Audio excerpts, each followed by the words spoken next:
Buenos días a todos, bienvenidos Buenos a la días. reunión de hoy. Bueno, vamos a proseguir con los textos de Lacan. Hoy vamos a trabajar del seminario de un otro al otro, la clase 3 del 27 de noviembre de 1968, y va a presentar la primera parte, Stella Maris Formica. Y quería también recordarles que los encuentros son arancelados, y que, bueno, se va a poner un CBU que ahí pueden hacer, digamos, como que las personas que participan hoy tendrían que depositar los 500 pesos en ese CBU.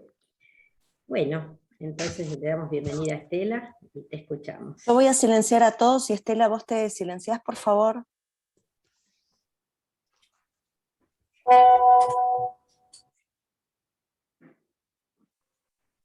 Bueno, ¿se escucha?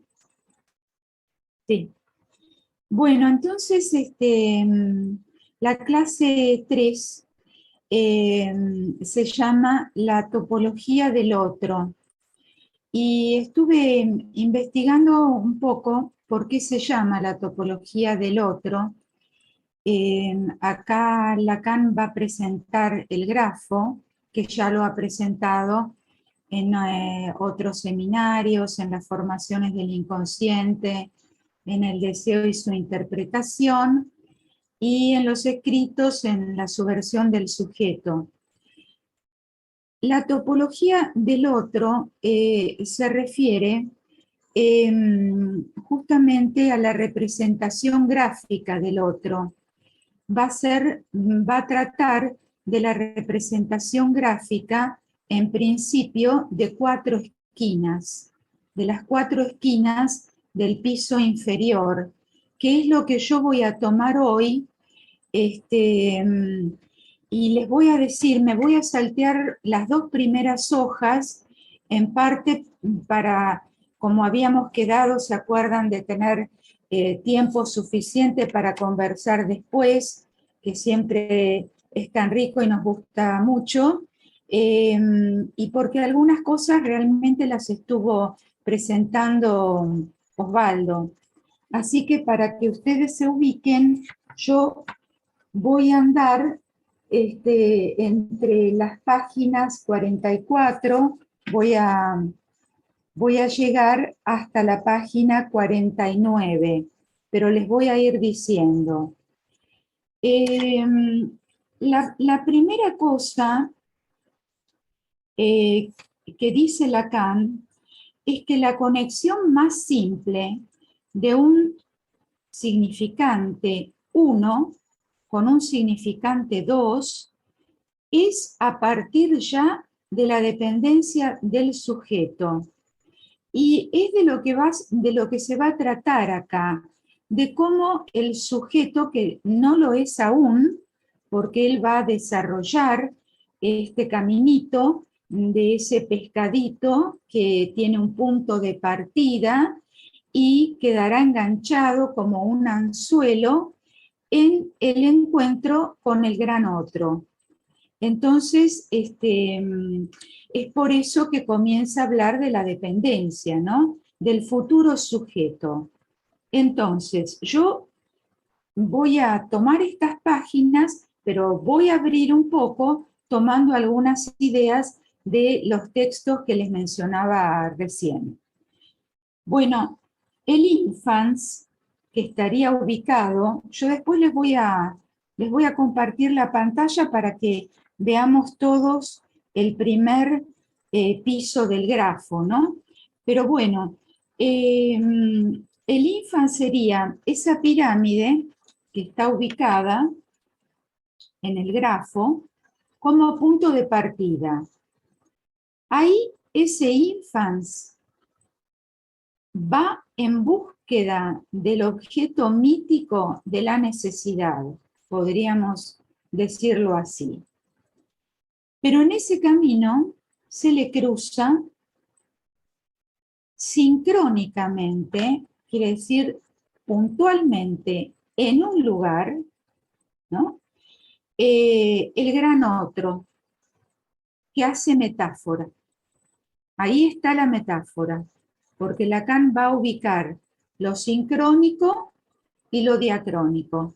Lo sincrónico es el punto donde el otro le hace metáfora a este pescadito que es el infans. Lo voy a explicar. Entonces, bueno, la necesidad queda perdida para siempre acá en este encuentro, en este buen encuentro, ¿no? ¿Por qué? Porque en ese encuentro con el otro haya el código. Lacan después se corrige, o después o antes en realidad, porque me parece que lo hace en las formaciones del inconsciente, que es del año 58, y el deseo y su interpretación es del 59-60, si no me equivoco. No, 58-59. Bueno, entonces ahí dice Lacan, bueno, en realidad digo código, pero no tenemos que pensar que estamos hablando de un signo que se remite a una cosa. Entonces, verdaderamente es mejor decir el tesoro de la lengua, el tesoro de los significantes. ¿Qué es ese punto de encuentro de ese tesoro, que la verdad es un tesoro que debe producirse, que a veces no se produce muy bien, y tenemos esos desgraciados casos vinculados al autismo, por decirlo muy rápidamente? Bueno, en ese lugar, o ese lugar, funciona como un pasaje por el molino de las palabras, dice Lacan. ¿No? Es decir, ahí se diversifica la necesidad que queda perdida, además está diversificada. El infans grita, y la madre dice, tiene hambre, tiene sed, tiene frío, pobrecito, mucho tiempo acostado, quiere upa, está aburrido, tiene calor, hay que cambiarlo, y puedo seguir un rato largo, ¿no? Es decir, le otorga significación. Por eso codifica, a diferencia de lo que se suele decir en la psicología, que la madre decodifica lo que le pasa al niñito. En verdad no decodifica, codifica, dice. Por eso es la metáfora. Bueno, no hay manera de no pasar por los desfiladeros del significante.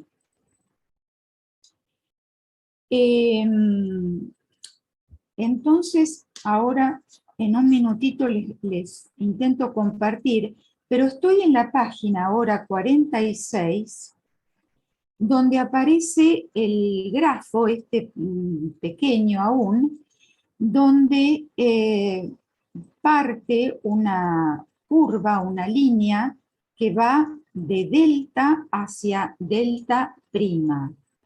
Esa línea es la cadena del significante de la cual estoy hablando ahora, la cadena del significante, otorgada por el gran otro.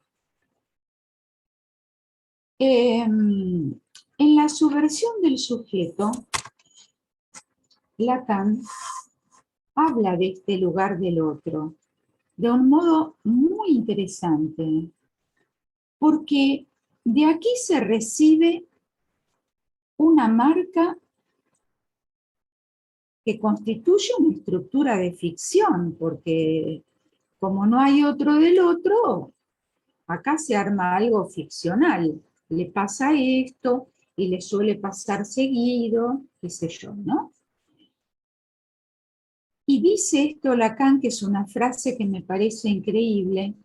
Dice, lo dicho primero decreta, legisla, aforiza, es oráculo, confiere al otro real, dice en este texto, su oscura autoridad.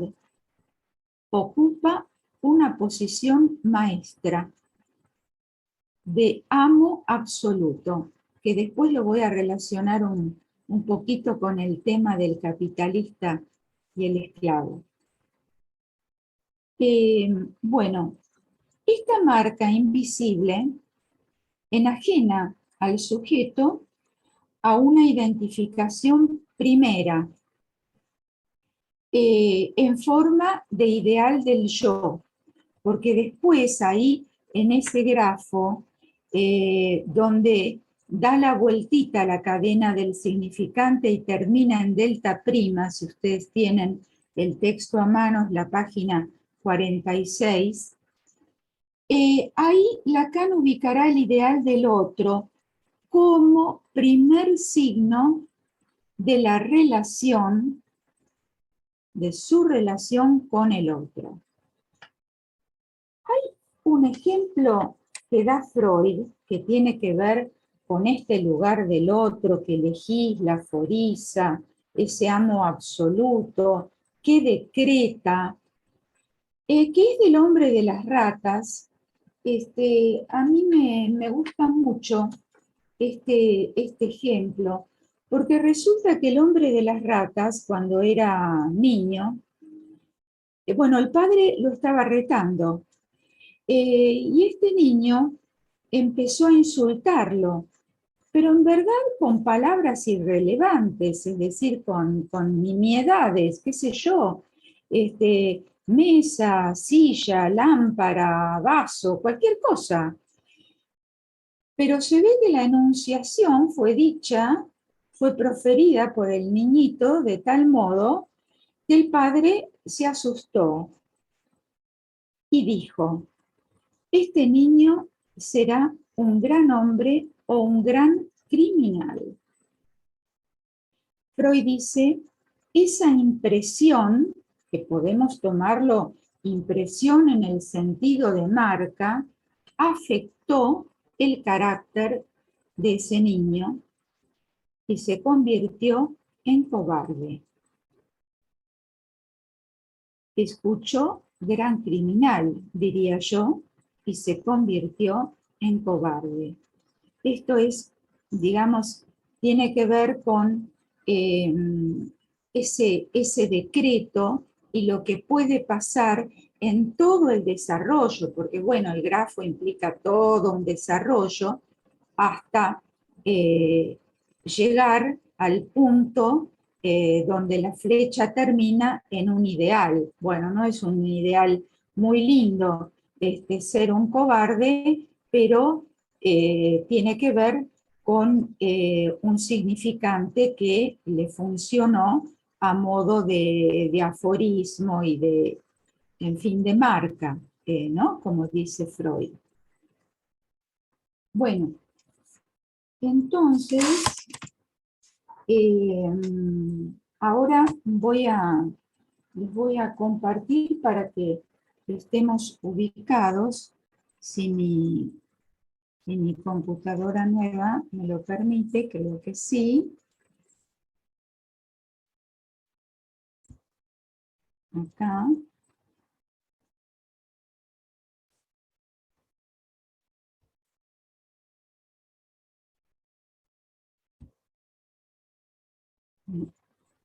Si no te deja compartir pantalla, yo te hago anfitriona para que puedas compartir. Voy a intentar ahora. A ver, avísame si no te deja. ¿Cómo inhabilitó la función de compartir? Dice el anfitrión inhabilitó. Si Bueno, no, por eso te hago anfitriona para que vos puedas compartir. Espérame un segundito. bueno, si no, no importa, lo explico.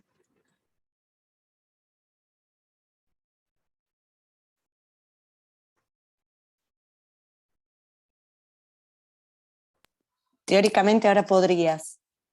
Podría, a ver, cierro acá, si me deja así, entonces compartir, y ahora sí, cliqueo acá, comparto.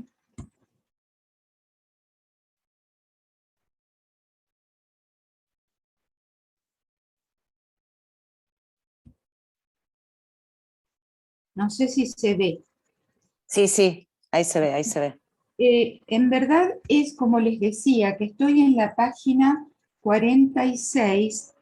Yo le agregué en lápiz, a modo así muy casero, pero por lo menos para que todos estemos ubicados, ¿no?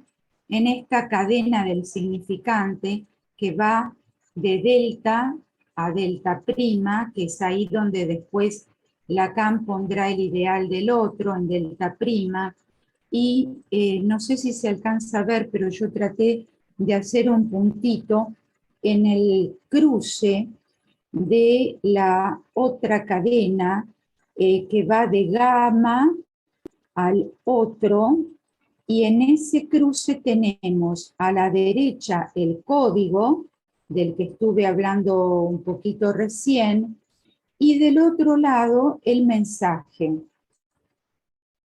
Bueno, eh, Estela, del ¿me mensaje, permitís que te interrumpa un segundito? A ver, tengo entendido, pero discutámoslo en todo caso, que esa línea de delta, delta prima, no es la cadena del significante, sino que es, dice Lacan, la intencionalidad, que se puede pensar como la línea de la necesidad, o habría que pensar cómo lo piensa Lacan. Y lo que vos marcás como el discurso, eso, común. eso es lo que entiendo que es la cadena significante, pero discutámoslo, no sé qué tienen leído los demás. Gustavo, esto yo lo encontré de dos maneras. A ver, sí, pues Acá quizás, está explicado, no, sí, no, es interesante lo que planteas, lo después lo charlamos, pero acá está explicado como que esa curva, esa flecha que va de delta a delta prima, tiene que ver con la cadena del significante, porque ahí es el punto donde el otro hace metáfora y entonces es lo sincrónico. La otra, ok. la que va de gamma con la flecha al otro, digamos, ahora igual lo explico un poco más y después lo conversamos, ¿no? Pero eso sería el discurso común, donde está el mensaje. Eh, Acá entonces va a decir en el grafo completo, porque yo estoy en el piso inferior, Gustavo, del grafo, y en realidad él después lo va a ir desarrollando mejor. Pero es verdad que es un poco confuso a veces, pero de todas maneras, lo que está clarísimo es que donde él ubica al otro es el significante como metáfora. El perro dice wow, Sí, dice sí, la sí, eso en está otro lugar. clarísimo. Sí, sí. Ahí hay un significante. Y ese es la caída del significante en esa cadena y ahí se hace metáfora. Llora, punto, dos puntos. Soy un poco bruta para explicarlo. Tiene hambre, ¿no? Por eso lo del significante. Luego lo del discurso común es lo que ahora voy a tratar de explicar. Eh, Perdón, ¿puedo agregar una cosita del texto que encontré? sí, sí, sí. Porque justamente creo que se unen las dos lo que están diciendo, ¿no? Yo tengo una versión distinta, pero dice, la cadena significante, en la medida que ella no encuentra su acabamiento, más que allí donde recorta la intención, en el futuro anterior que la determina. Ah, O sea que sí, ahí pone lo de la intencionalidad, que no sé, lo sí, pongo ahora pero, porque me pero parece. Sí, eso, pero igual, Estela, ahí encontré lo que vos decís, y sí, exactamente Lacan dice lo que vos decís. El circuito que designa delta, delta prima representa la cadena significante.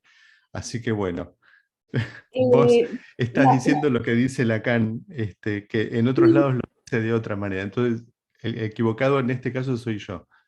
de todas maneras, lo del futuro anterior lo voy a tratar de explicar un poquito después, ¿eh? Pero, o un poquito después, yo creo que por ahí ahora.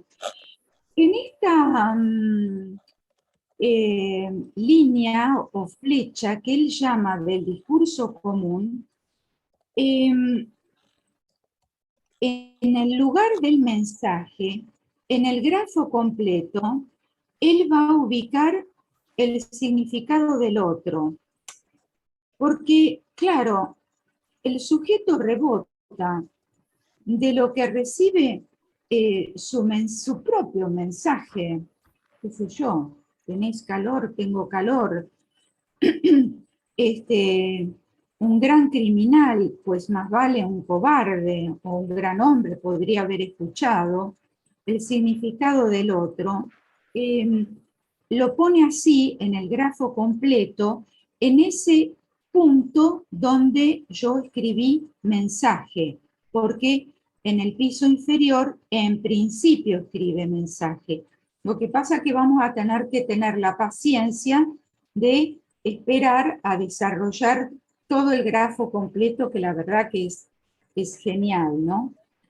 Bueno, entonces en el discurso común, de Gama hacia el otro, tenemos el chiste, el lapsus, el malentendido, y Lacan dice que en el mensaje está el producto terminado, entre comillas voy a decir yo, terminado, pero producido por un futuro anterior, que es lo que vos recién alcanzaste a leer, Silvia. Es decir, el futuro anterior sería el código, está ahí la retroactividad, el aprecoup, escuchó criminal y se convirtió en un cobarde. Ese es el futuro anterior, ¿no? Que de algún modo nos va determinando. Bueno, las dos líneas, una cosita importante, que ya lo dicen las formaciones del inconsciente, estas dos líneas de las que estamos hablando, la cadena del significante y el discurso común, no representan el significado y el significante, ojo, sino que representan dos estados del significante. Bueno, entonces, ahí en la cadena del discurso común, Freud Lacan toma a Freud en el chiste y su relación con el inconsciente. Voy a dejar de compartir. Eso. Y comento un poco el caso de Familionario que toma Lacan, porque la verdad que vale la pena, vale la pena la presentación de Lacan, que eso va a estar en la página 47. Y yo voy a tomar un brevísimo resumen, estamos bien con el horario, un brevísimo resumen de Freud, ¿no? Y dice Freud que el chiste tiene que hacer surgir algo oculto o escondido. Ya van a ver por qué, y Lacan lo toma también. Bueno, y nos va a contar un chiste, entre comillas chiste, la verdad, del poeta Heine, un poeta alemán del siglo XIX, que es el que entierra o destruye el romanticismo. Esto también interesa por el chiste que vamos a escuchar.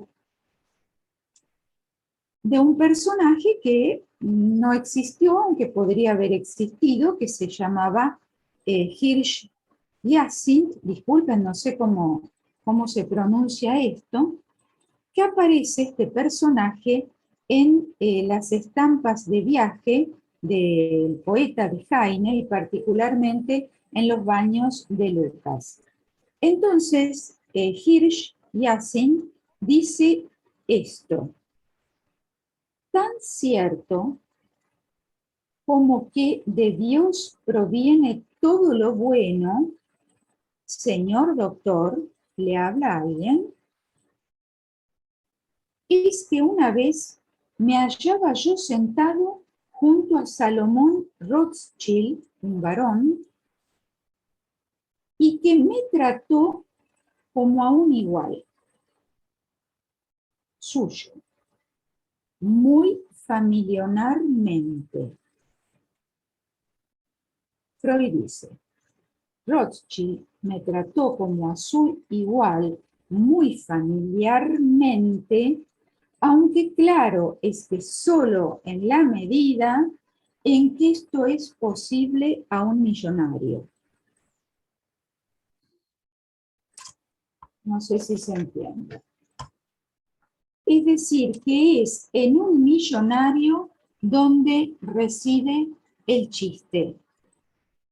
Y, Patricia, ¿puedo compartir la pantalla nuevamente solo para ubicar el esquema de Freud para que entendamos lo de familionario?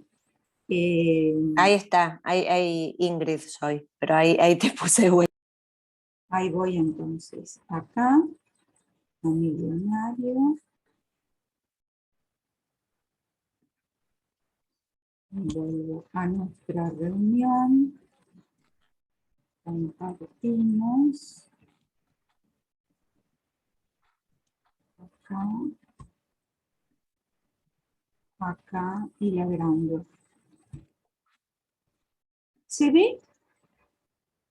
Es mi borrador de lo que copié de Freud. Sí, se ve perfecto. Bueno, para explicarles dos cositas.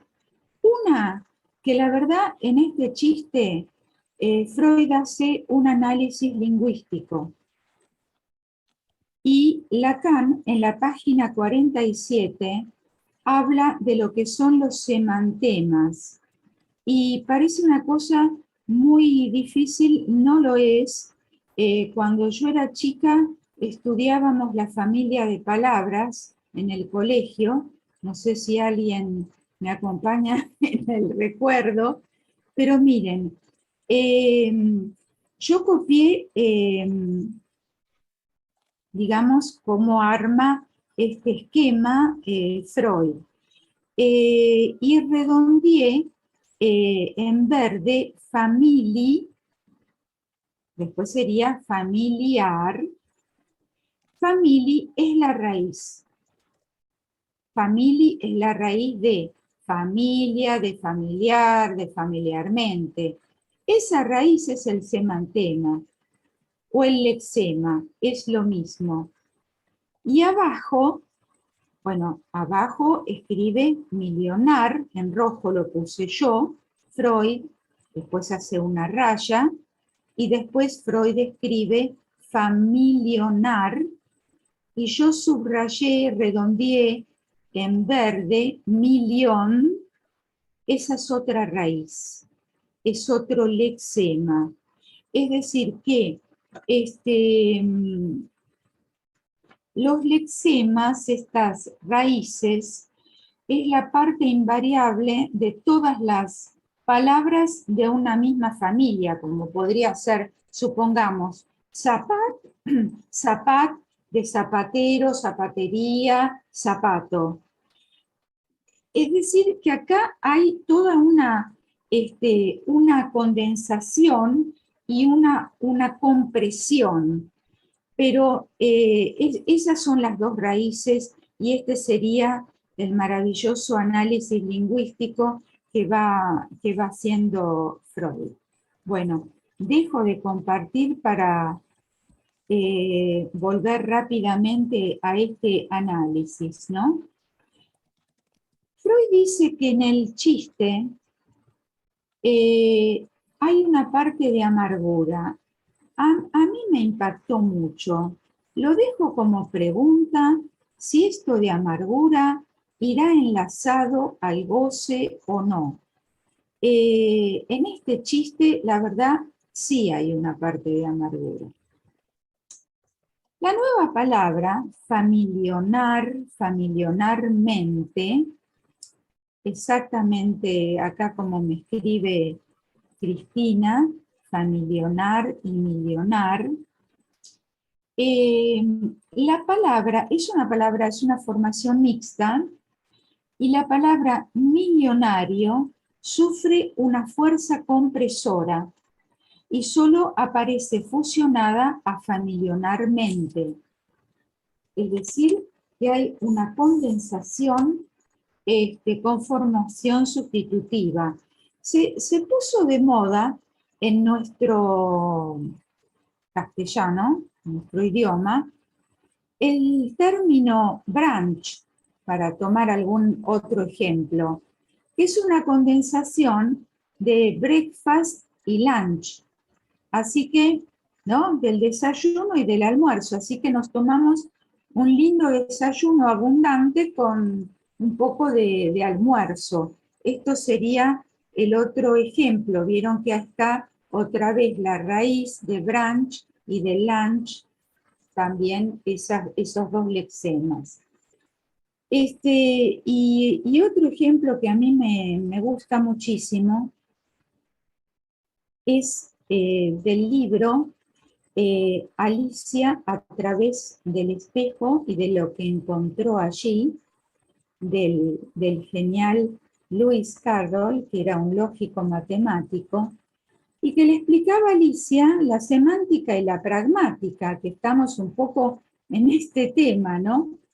Y entonces el personaje del huevo, no sé si lo recuerdan, que era Humpty Dumpty, le explica a Alicia qué es una palabra valija.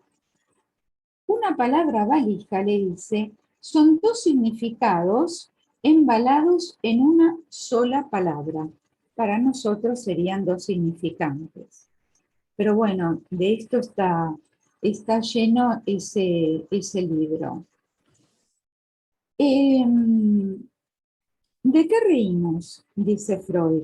De la parte técnica, por un lado, la condensación y la sustitución, y de la tendencia.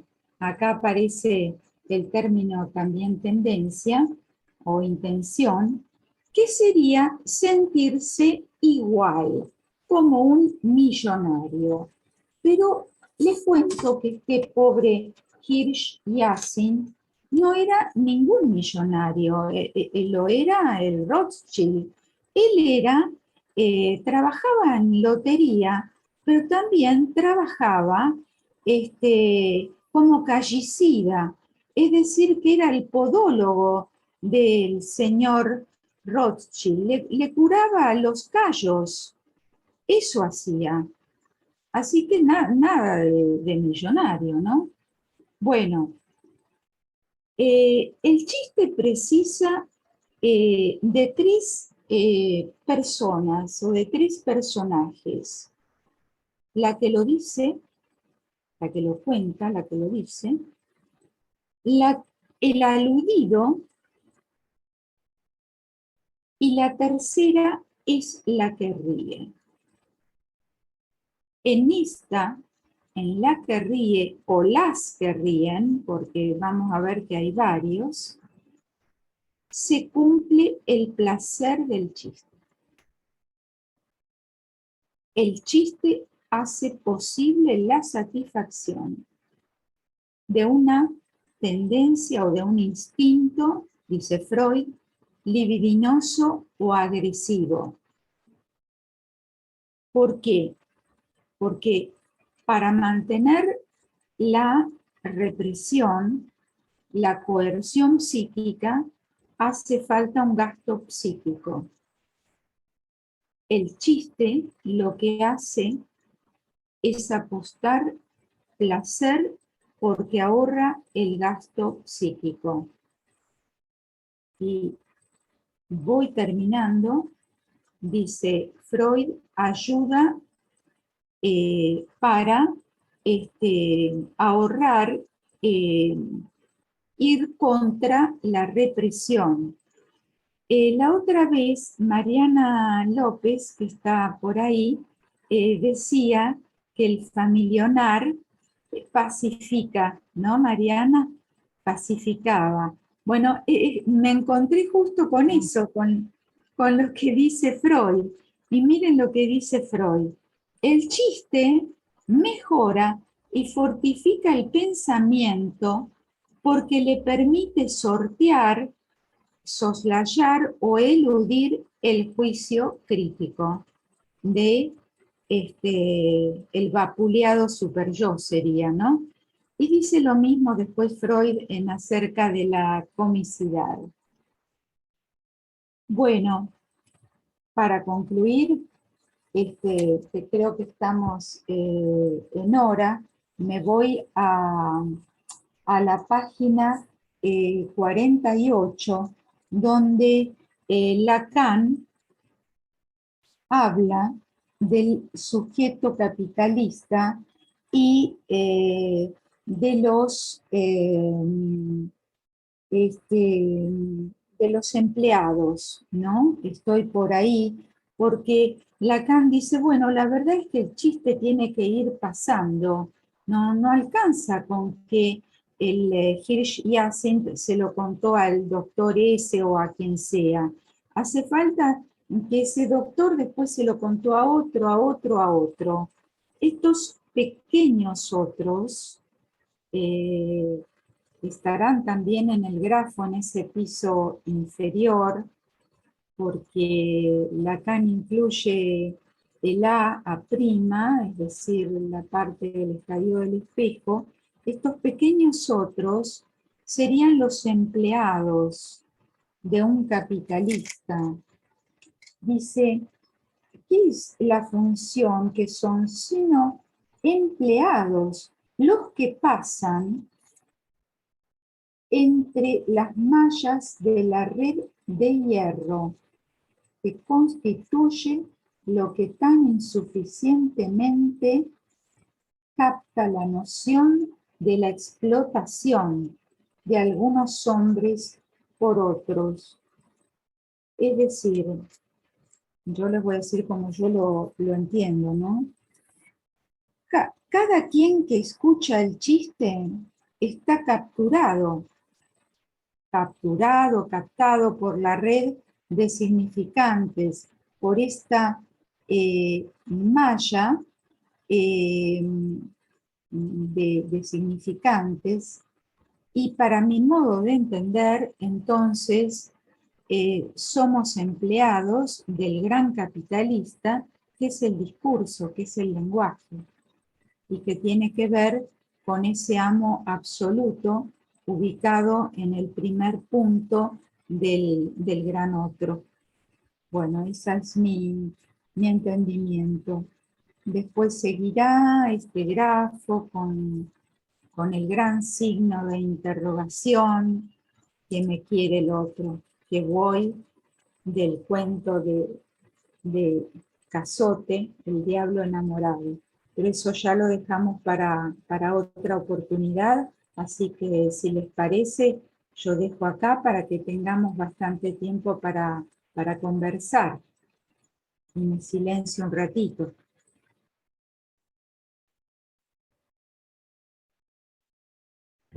Bueno, muchísimas gracias, Estela. Muy buena, muy clara tu exposición. Bueno, abrimos las conversaciones. Acá ya Cristina está pidiendo la palabra, así que Cristina. Bueno, celebro un poco la confusión que tenemos con respecto a la subversión del sujeto y ahora este seminario.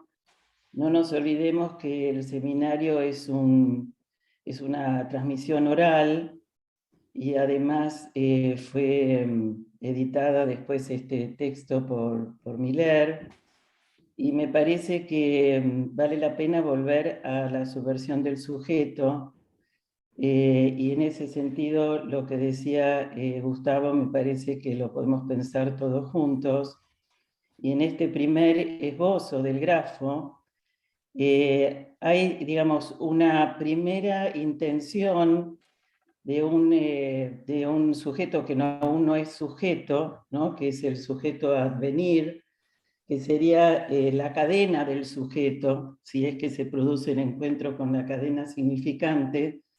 Por eso ese primer, en el subversión del sujeto, él lo pone con una flechita para arriba, como si fuese un triangulito.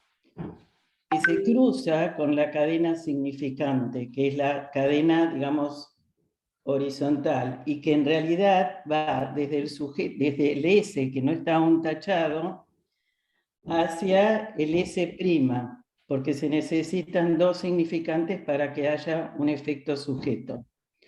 Entonces entiendo también que la cadena significante es esa que está, que si digamos, está el lenguaje, ¿sí? Y la intención o la intencionalidad de ese sujeto a advenir se topa en un primer punto con el código, que digamos, el código estaría ahí en ese encuentro, no al final de la flecha, sino ahí en ese encuentro, ese es la mayúscula. Se encuentra... Es importante, perdón, Cristina, es importante esto que decís, porque la cadena significante anticipa a la cadena de la intencionalidad. Digamos, sí, eso no es un detalle menor. Claro, pero se tiene que dar ese encuentro.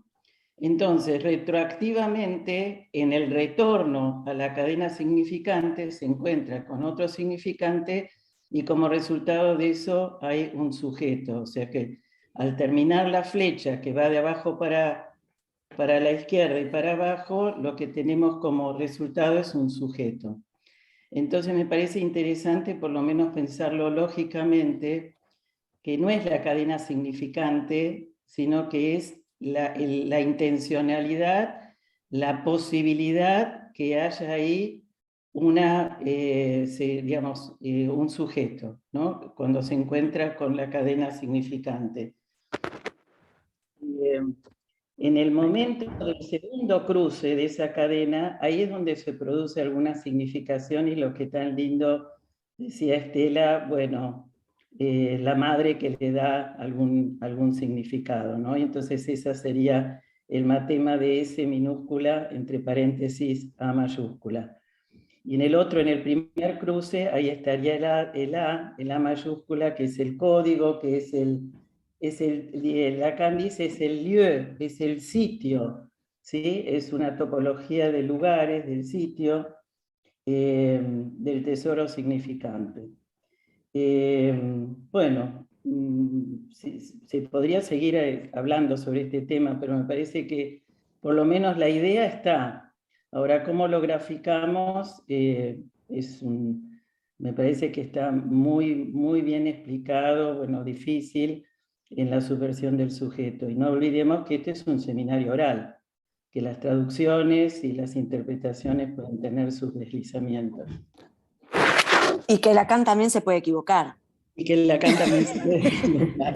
Esto es, la subversión del sujeto es del 60 y la formación del inconsciente, donde él trabaja familionario, son del 58. O sea que los años 60 son muy importantes para la armadura, digamos, de esta lógica lacaniana, para mí por lo menos. Y otra cosita que quería decir con respecto al significante, que es tan lindo el ejemplo de familionario, en alemán se dice familiar, van a ver que la A tiene dos puntitos que se pronuncia como E, y la otra palabra es millionaire, o sea que es muy fácil por, ¿cómo se llama?, homofonía, que se haga esa condensación de familionaire, ¿no? Bueno, bueno, después está toda la historia también de Heinrich Heine, que también era medio rata el tipo. Y está HH, digamos, el personaje de Heinrich Heine es HH, Jacinthe, no me acuerdo ahora. Bueno, nada, gracias. Bueno, muchas gracias, Cristina. Bueno, queda abierta la posibilidad de comentarios.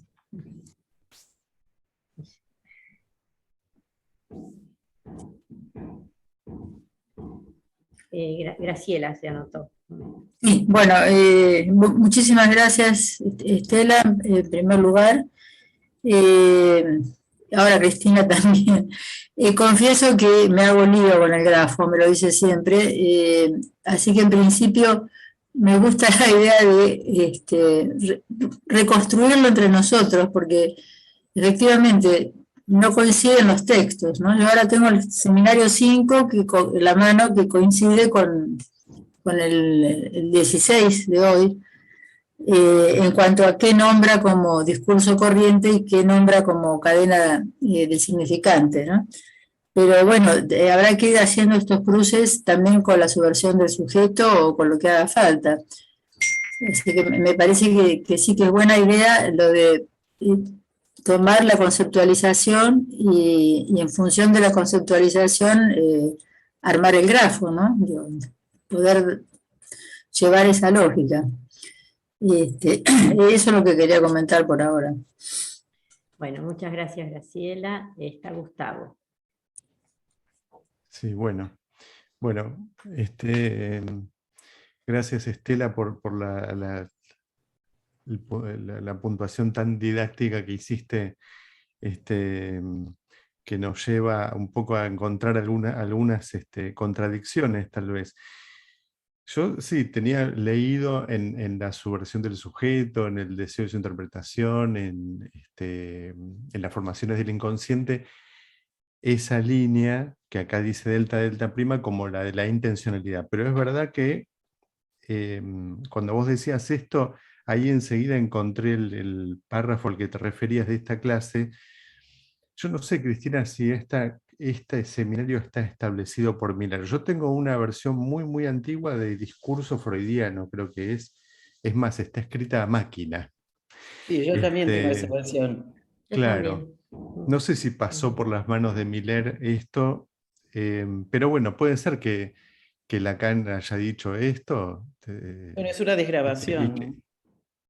Sí, sí, sí, bueno, pero es una frase como grande, como para equivocar tanto, porque dice: el circuito que designo delta a delta prima representa la cadena del significante, en tanto que permanece permeable a los efectos de la metáfora y de la metonimia, es por ello que la consideramos constituida al nivel de los fonemas.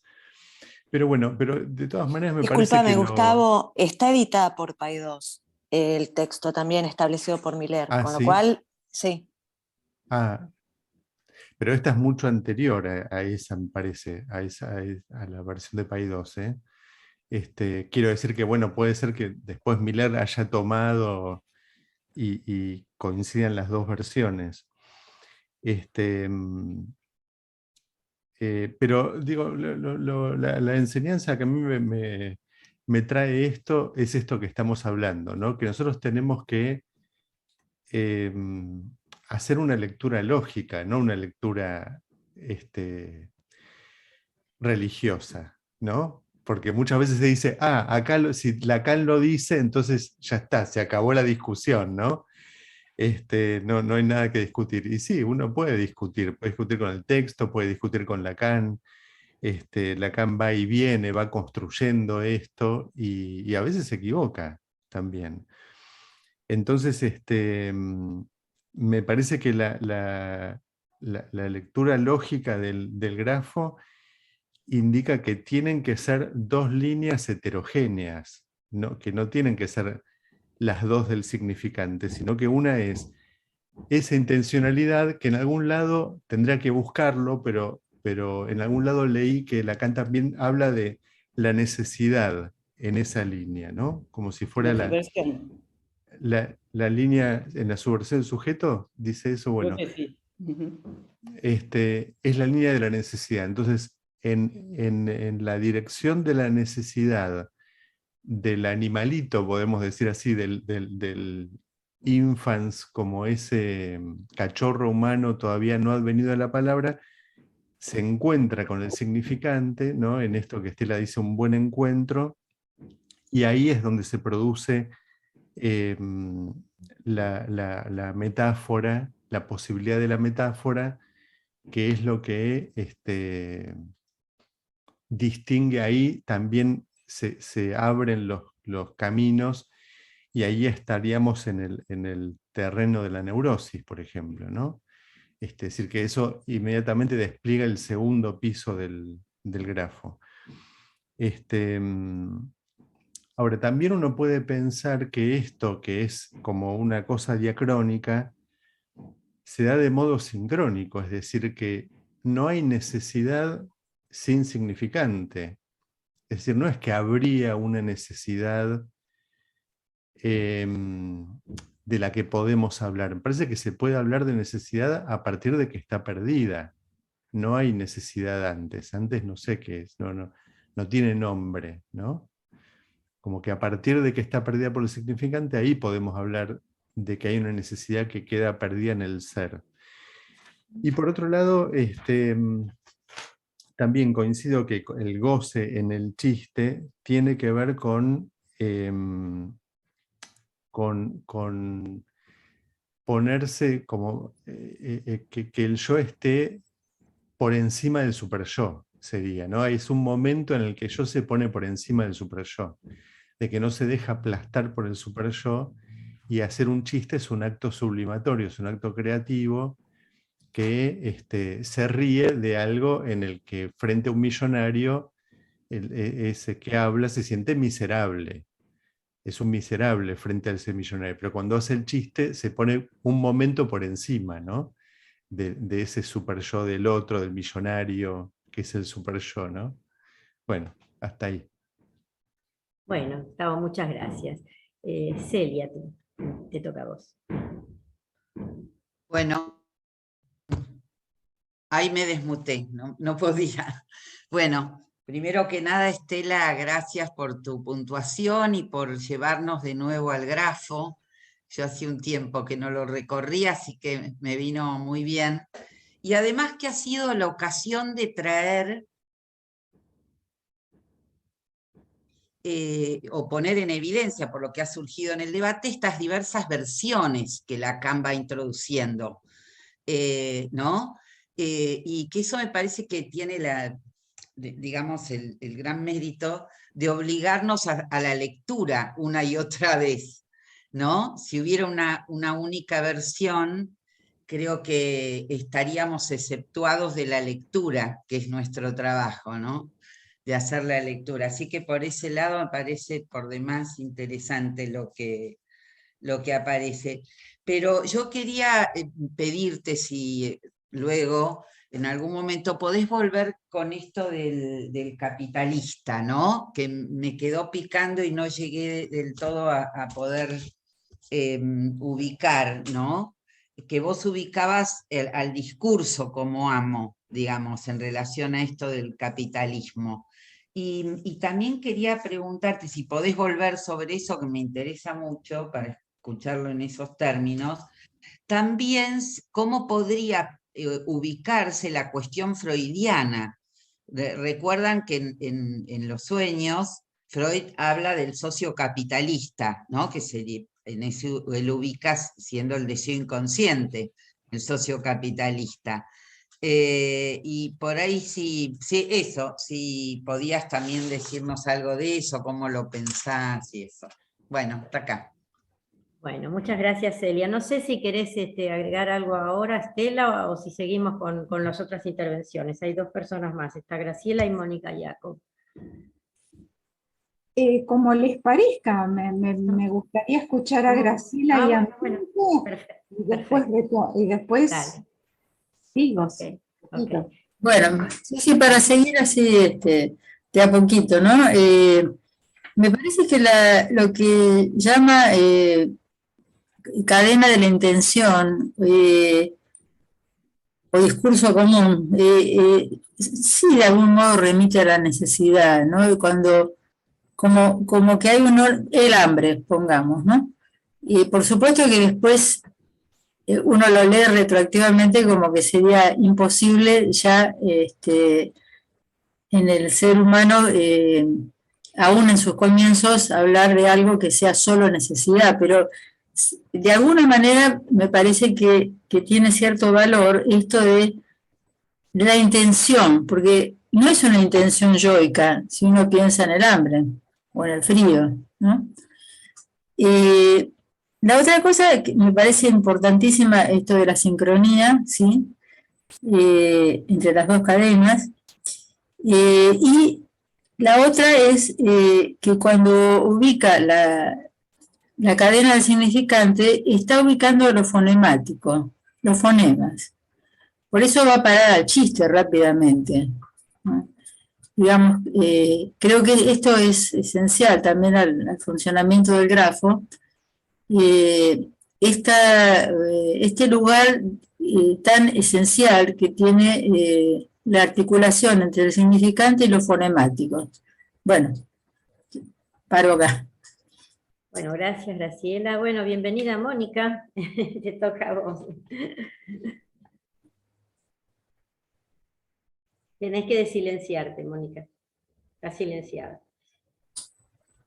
Ahí está. Ok. Prefiero que Estela conteste porque yo voy a hacer, como yo no empecé tarde, no voy a decir algo puntual de lo que dijo Estela, sino voy a acotar otra cosa y es mejor que ella conteste las preguntas. Bueno, Regio, entonces, no sé. No, hago el intento. En principio les quería contar que a mí me costó muchísimo. Yo todo el tiempo me confundía entre las dos cadenas. Porque en verdad, digamos así, pescadito que en el seminario, creo que es el de las formaciones, porque vieron que está ahí muy, muy parecido, las formaciones del inconsciente y el deseo y su interpretación. Primero, Lacan hace una línea puntuada, que es esa línea que seguiría a buscar, dije yo, que no es a buscar, porque es absolutamente, todavía no hay ningún sujeto, pero que iría hacia ese mítico objeto de la necesidad. Estamos en la vivencia de satisfacción freudiana, y este otro estaría tomando el lugar de ese asistente imprescindible, ese agente que saca al infans de ese estado que el infans no sabe, pero que es de absoluto displacer y malestar. Lo que tenemos que recordar, porque lo recuerda acá Lacan y dice, ay, por suerte que yo en las formaciones del inconsciente dije lo mismo, que las dos cadenas son dos estados del significante.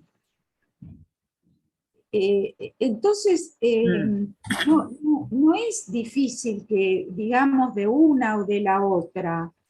Lo que hay que entender es que hay un cruce donde se produce este encuentro con los significantes que provienen de afuera indiscutiblemente, e insisto, como lo explica Freud en la vivencia de satisfacción. Ahora, acá me parece que Lacan quiere tomar el chiste del pobre, insisto con lo del pobre Hirsch-Yassin, porque él también está ubicado en el lugar del esclavo y el barón Rothschild sería un capitalista, como cosa así, muy elemental, muy banal. Entonces él quiere ubicar y ubica el chiste como el lapsus, como los malentendidos, en esa cadena del discurso común. Esa cadena del discurso común es la metonimia, porque uno habla, el señor Hirsch va contando lo que le pasó, y en ese, vieron que es en ese desarrollo de la frase, llega al final, me trató como a un igual, en realidad como a un millonario, que no soy nada de eso, soy un pobre desgraciado, el que le cura los callos. Ahí está el dejo de amargura. que no hay que olvidarse del chiste, de esto que dice Freud, pero que después es superado por el encuentro con que me trató como a un millonario.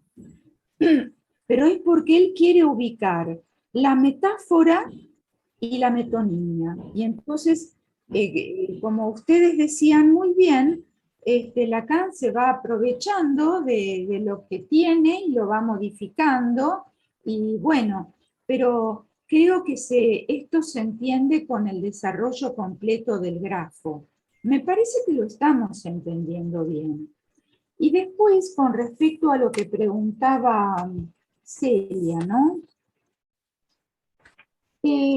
Mira, es mi humilde interpretación, porque a mí también me llamaba la atención. Él dice en la página 47, el chiste no se produce de un interlocutor a otro y punto. Perdón, ¿qué es a mitad de la clase? Porque yo tengo otra versión. Sí. Yo estoy en la de Paidós y estoy, sí. Viste, no sé si vos tenés el punto 2, donde estaría el piso inferior del grafo, que es el que yo estuve desarrollando. Es la página 21 en la otra versión, me parece, Celia. Ah, gracias, dale, gracias. En la otra página, al final, dice, el chiste no se produce de un interlocutor a otro, a saber, cuando Hirsch y Asint cuenta la cosa al compañero, ¿no? Sino cuando el compañero, se percibe a sí mismo como en otra parte, muy cerca de contárselo a un tercero. Y ahí, cuando el otro tercero repite a su vez el mensaje. Y entonces Hirsch y Asint queda solo interrogando desde su lugar lo que ocurre.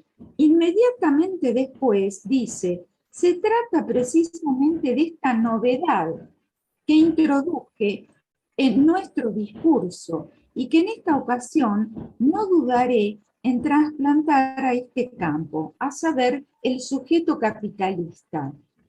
Sí. Pero ¿qué pasa? Que abajo dice, ¿cuál es la función? ¿Qué son? Sino empleados, diríamos esclavos, que pasan entre las mallas, dice, de la red de hierro, de la red de los significantes, que constituye lo que tan insuficientemente capta la noción de la explotación de algunos hombres por otros. La verdad es que está haciendo una gran metáfora, ¿no?, entre el capitalismo y este ejemplo que toma, un poquito forzada, pero dice, los que no están atrapados en uno u otro de los dos extremos de la cadena de explotación. Bueno, entonces están los empleados explotados por la cadena, que es la cadena, para mí, Celia, de los significantes. Estamos realmente sujetados, captados, explotados, y padecemos, ya sabemos, por el lenguaje. Por eso es la cadena del discurso común, no es nada común. Y que entonces, ¿quién manda? Y bueno, yo creo que el que manda es el lenguaje, y el lenguaje es el capitalista. Pero te digo, es lo que yo pude entender. No te sé contestar lo del sueño, del socio capitalista. Yo creo que acá el gran socio es el lenguaje. Sin el capitalismo, o sea, sin el capital, el bagaje, el tesoro de significantes, no podemos ser esclavos, por suerte, o empleados del lenguaje. Es lo que entendí. Bueno, muchas gracias, Celia. ¿Querés seguir vos, Mónica, ahora? Te tenés que desilenciar. Ahí está. Okay. Bueno, yo mandé por chat, pero quería comentarlo en general por si no veían el chat. Yo armé un archivo bilingüe con un fragmento en francés tomado de esta ferla y un fragmento en castellano tomado de un CD que tiene una mezcla de cosas. La traducción es muy mala, pero no tuve tiempo de corregir y además es denso. Tenemos que ir cotejando con distintas versiones en español, pero lo que me interesaba es que nos va a permitir situar seguro el fragmento en francés y después poder ver cuál es la traducción más pertinente, si es que de las que se extravían. Bueno, así que ahí lo puse en el chat, en el archivo PDF. Tiene todo, la clase 3 nada más hice, que es la que Estela empezó a puntuar. Y después tiene cosas que vamos a ver nosotros, no sé si hoy o la próxima, porque ya es para avanzar más en la teoría axiomática. Y otra cosa que quería comentar con respecto a lo que notó Cristina, que justamente la flecha curva, el origen de la flecha curva en su versión del sujeto es un triángulo. Pero ese triángulo, hay un equívoco interesante, que el triángulo es la letra delta mayúscula. O sea, no es casual que le hayan puesto o Lacan, como dijo Estela, para ver su versión del sujeto, él la fue construyendo básicamente en el seminario 5 y en el seminario 6. Fue construyendo. Entonces, es interesante el trabajo de ir cotejando. Y otra cosa es que en esta ferla hay una versión francesa de su versión del sujeto, donde ellos cuando agregan marcan y dicen, en los grafos marcaron recorridos. Está buena esa versión también para leer su versión del sujeto acompañándose de recorridos dentro de los grafos. Bueno, eso es lo que quería comentar por ahora. Bueno, muchísimas gracias. Bueno, no sé si Marité o Osvaldo, no sé quién va a hablar.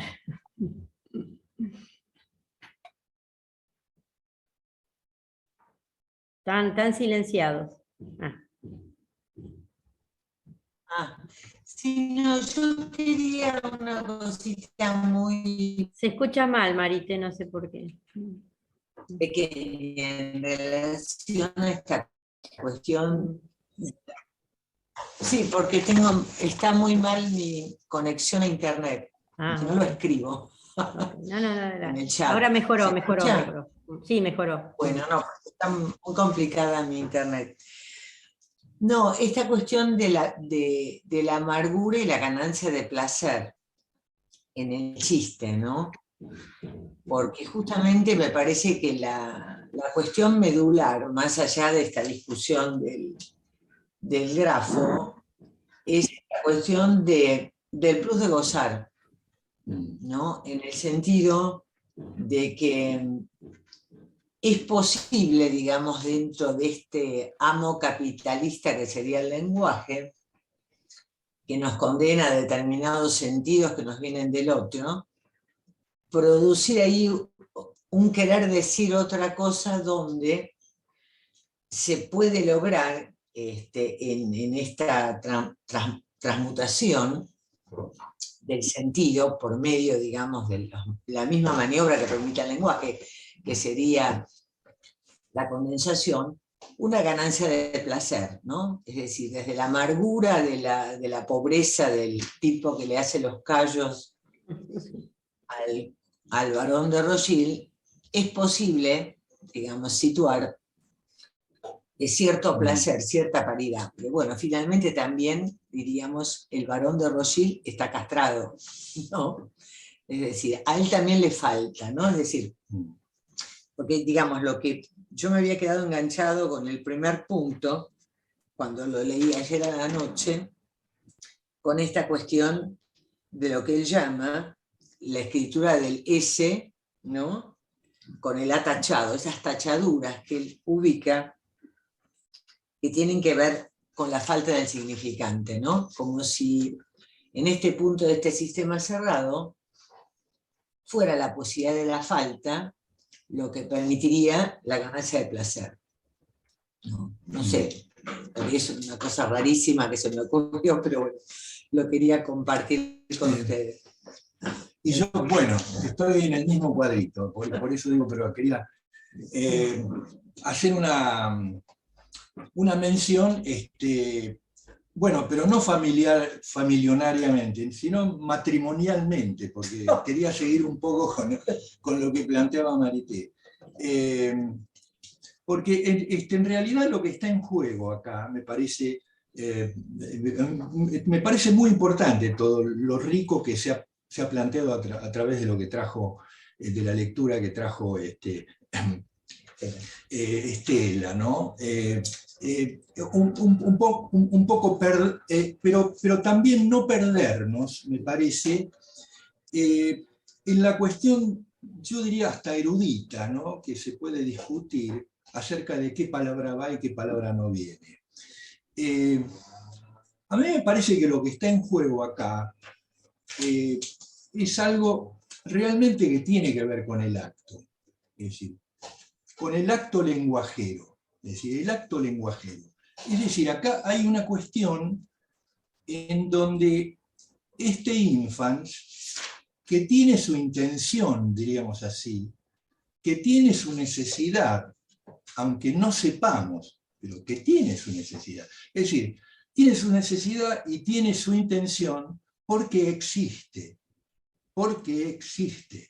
Y entonces, esta ex-existe, ¿no? Porque existe. Tiene esto, que ya no lo hace un animal. No lo hace a él un animal. Entonces, este delta, el mayor,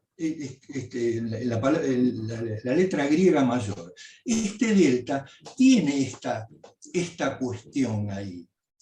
Tiene esa cosa estúpida e inefable de la existencia, pero la tiene, aunque sea estúpida e inefable. Va a meterse con aquello que le trae el otro con la palabra, aquello que le trae el propio lenguaje. O sea, es decir, se hace lenguajero en función de lo que le trae el otro. Y en ese sentido, yo digo que era como decía mi abuela, ¿no? Siempre voy por lana y salgo trasquilado. Este es un poco el punto. Es decir, voy con algo, mi intención, y me encuentro con que, bueno, encuentro palabras que se hacen significante en el acto de escuchar lo que viene del otro. Es decir, el significante es algo que se hace en acto. El significante no está en el código, diríamos así, en lo que son las palabras. Uno hace significante ahí, en función de ese acto. Y en ese punto, yo diría que habría una cuestión que me parece importante de ubicar, porque el lenguaje, es decir, el lenguaje nos hace lenguajeros y nos pone realmente la cuestión por su iancia, por la iancia que tiene el lenguaje, la falta. Yo no diría falla, como dice el libro, porque yo ubico falla cuando el lenguaje falla. No, el lenguaje nos trae la falta, que es diferente, y nos trae la falta en el sentido de la castración. Es decir, todos estamos castrados, tanto Hyacinthe como Rothschild, estamos todos castrados. Ahora, una cosa es la castración, en el sentido del plus de gozar, y del y del goce humano, digamos así, y otra cosa es eso jugado en la comunidad político-social. Entonces allí, en la comunidad política social en donde rige el discurso, en este caso capitalista, ya no es del orden de la castración la cosa, es del orden de la frustración. Allí está funcionando realmente el orden de la frustración. Aunque frustración también lo podemos llevar a la cuestión individual, pero ese juego ya tenemos con el gran otro. Bien. Bueno, muchas gracias. Graciela. Quedan Sí. 3 minutos más o menos. Sí, muy, muy acotado lo que pueda.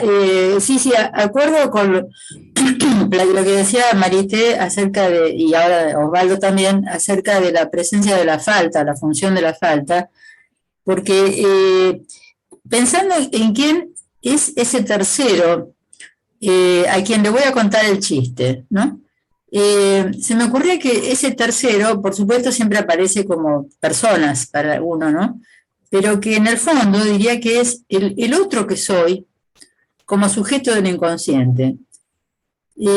Es ahí donde yo encuentro un lugar de desalienación, se diría, respecto al amo capitalista, a mi alienación al lenguaje, y es ahí donde se produce el plus de goce, que también ubicaba Marité, la cuota de placer que puedo obtener en un chiste, porque ahí en el chiste creo que se produce ese punto de la metáfora, ese punto sincrónico, donde salgo de lo reprimido, algo de mí sale de la represión y se produce un efecto sujeto.